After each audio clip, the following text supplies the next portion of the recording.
Sekarang lu bekerja dan lu pengen menerapkan yang namanya work-life balance. Sorry nih, untuk hal ini gua nggak percaya sama yang namanya work-life balance. Dan ini alasannya. Well, sebenarnya ini adalah sharing santai aja ya, dan memang gua uploadnya di hari Sabtu juga. Anggaplah konten yang nggak perlu yang terlalu serius-serius banget. Dan salah satunya di sini gua ngebahas tentang work-life balance yang bisa dibilang semacam lifestyle ya. Buat yang belum tahu ya apa itu work-life balance, sebenarnya sih dari namanya udah kelihatan sih. Work kerja, life kehidupan, balance keseimbangan. Artinya ada keseimbangan antara dunia kerja dan dunia kehidupan. Dunia kehidupan itu dunia apa? Dunia kehidupan personal kita.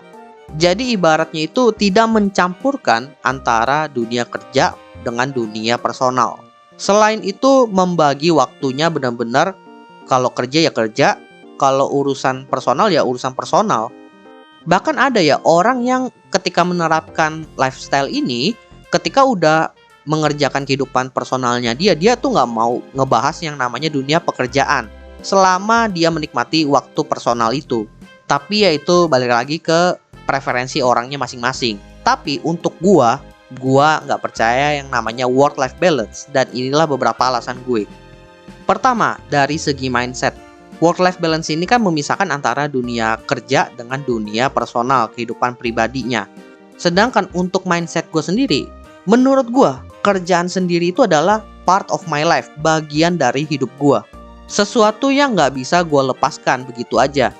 Dan gue sebenarnya tuh nggak keberatan juga ketika di luar jam kerja, tapi masih ngebahas tentang pekerjaan. Yang mendasari gue bisa berpikir seperti ini adalah bahwa pekerjaan yang gue maksud ini adalah bukan cuma pekerjaan kantoran. Gue membayangkan posisi gue ketika gue nanti punya bisnis sendiri, atau mungkin gue benar-benar fokus ke full time content creator, dimana itu adalah pekerjaan utama gue nantinya di masa depan. Apabila kemungkinan gue melakukan pekerjaan tersebut, artinya kan secara jam kerja itu kita yang menentukan sendiri. Dan ketika gue bilang kita menentukan sendiri, itu bukan berarti kayak oh gue mau kerja dari jam 8 sampai jam 5 kayak kerja kantoran. Enggak. Waktunya ditentukan sendiri itu pastinya menyesuaikan dengan kebutuhan. Misalnya siangnya itu lu ngurusin bisnis lu, operasionalnya. Lalu pas malamnya lu ngerjain keuangan yang ngitung-ngitung. Makanya kalau kita melihat dari posisi itu, maka menurut gua work-life balance-nya nggak kelihatan. Karena kalau dilihat dari posisi itu, kelihatan banget bahwa full fokusnya di pekerjaan. Pekerjaannya udah menjadi bagian dari hidupnya. Makanya dengan mindset ini gua agak kurang pas ya dengan konsep work-life balance. Karena balik lagi, pekerjaan itu udah bagian dalam hidup gua. Lalu alasan kedua adalah gua itu bisa memanage waktu dan prioritas tanpa perlu menerapkan yang namanya work-life balance. Dimana kalau work-life balance itu kan memetakan antara mana jam kerja lu, mana kehidupan pribadi lu, kemudian dipisahin. Dan ketika udah masuk jam tersebut, aktivitas yang dia prioritaskan berbeda. Pertanyaannya adalah, untuk memetakan itu, apakah harus menerapkan work-life balance dulu? Enggak kan? Terlebih dalam dunia pekerjaan itu, ada masa-masanya di mana kita lagi sering lembur. Yang pastinya itu kan memakan waktu personal kita. Dari sini kan tentunya kita bisa memprioritaskan mana dulu yang lebih penting. Karena gue udah menjadikan pekerjaan itu sebagai part of my life, bagian dari kehidupan gue. Ya udah, ketika ada lembur, gue masukkan ke dalam salah satu jadwal prioritas gue. Udah gue schedule lah ibaratnya gitu. Cuma memang yang menjadi masalah adalah ketika lemburnya udah terus-terusan, nah itu baru menjadi masalah. Nah kalau itu ibaratnya udah masalah yang lain lah. Tapi kalau lemburnya itu seminggu 2 minggu sekali, gue sih masih oke-oke aja ya. Dan sejauh yang gue jalanin ini, ketika gue menjadwalkan dan memprioritaskan aktivitas gue, mau itu yang berhubungan dengan pekerjaan, mau hal yang berhubungan dengan masalah pribadi, sejauh ini sih gue enjoy aja. Dan masalah lain dari memanage waktu ini adalah banyak aktivitas atau hal-hal yang urgent yang terjadi mendadak. Dan tentunya ketika hal ini muncul ya kita harus memanage jadwal kita. Dan menurut gue dengan adanya work-life balance itu agak membuat semacam boundary atau batasan yang membuat kita itu kesulitan untuk memanage. Karena ibaratnya muncul urusan pekerjaan yang urgent. Apalagi kalau di IT itu kadang-kadang ada satu masa kita itu meluangkan waktu di weekend untuk ngerjain sistem maintenance lah. Kalau gue menerapkan work-life balance, ada kemungkinan ketika di weekend itu gue nggak mau ngurusin kerjaan.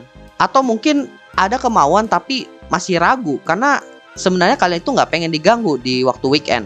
Nah, inilah batasan yang gue takuti akan terjadi kalau seandainya gue menerapkan work-life balance. Adanya kebingungan gitu. Jadi ya buat gue nggak perlu menerapkan work-life balance, tapi selama gue bisa memanage waktu, aktivitas gue, dan menentukan prioritas terlebih dahulu, itu sih udah cukup ya. Menurut gue nggak perlu banyak hal untuk dipertimbangkan kalau masalah ini. Nah, jadi itulah beberapa alasan kenapa gue itu nggak percaya dengan yang namanya work-life balance. Atau mungkin lebih tepatnya tidak cocok menerapkan work-life balance.